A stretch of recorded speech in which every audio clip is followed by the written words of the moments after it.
Well, with all this recent violence on our roads, we really want to know how this happens and what someone can do to prevent this from happening again. Joining us now, we have Dr. Timothy Jeider. He's with Nevada Mental Health.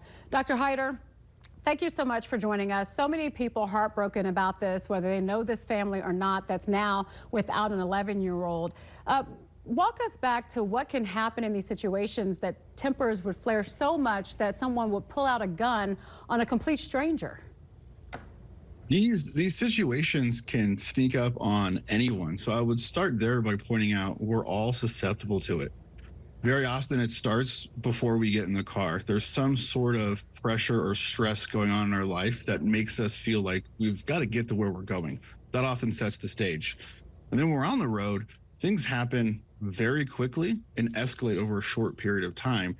And it's that sense of powerlessness when you're stuck in traffic. You can't do anything. It's a very off-putting situation, and it puts us into a defensive mindset, and that defensive mindset often turns aggressive, and so it can sneak up on anybody.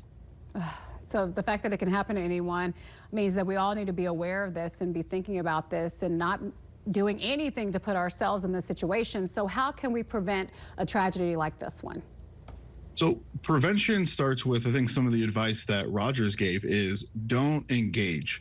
These are people we don't know, we're never going to see again. A random person flipping you off or gesturing at you isn't going to mean anything 5 minutes later. So don't engage in the first place.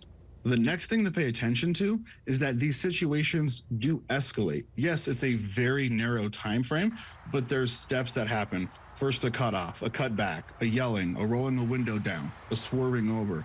Being mindful of, hey, this is not what I normally do when I'm on the freeway, is an immediate red flag that you need to check yourself, disengage, and leave that escalating situation.